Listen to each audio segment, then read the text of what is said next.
بسم الله الرحمن الرحيم يسبح لله ما في السماوات وما في الأرض الملك القدوس العزيز الحكيم هو الذي بعث في الأميين رسولا منهم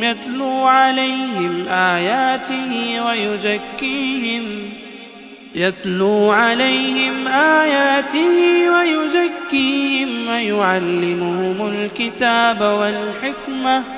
وإن كانوا من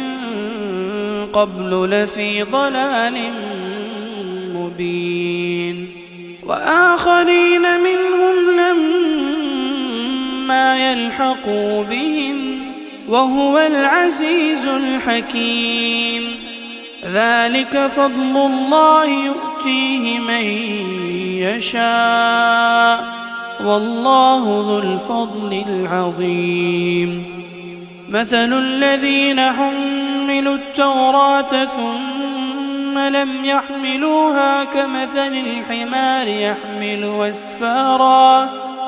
بئس مثل القوم الذين كذبوا بآيات الله والله لا يهدي القوم الظالمين قل يا أيها الذين هادوا إن زعمتم أنكم أولياء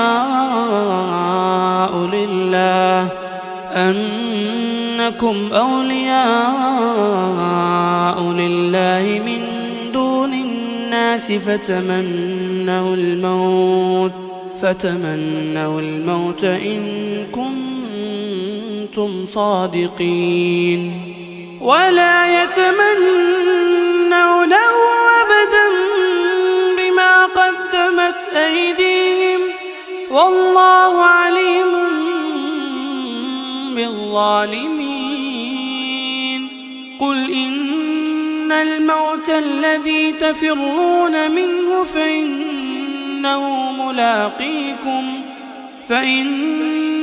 ملاقيكم ثم تردون إلى عالم الغيب والشهادة فينبئكم بما كنتم تعملون يا أيها الذين آمنوا إذا نودي للصلاة من يوم الجمعة فاسعوا إلى ذكر الله وذروا البيع ذلكم خير لكم إن كنتم تعلمون فإذا قضيت الصلاة فانتشروا في الأرض وابتغوا من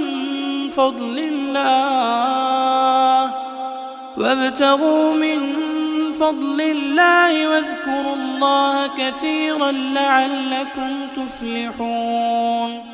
وإذا رأوا تجارة أو لهوا انفضوا إليها وتركوك قائما قل ما عند الله خير من اللهو ومن التجارة والله خير الرازقين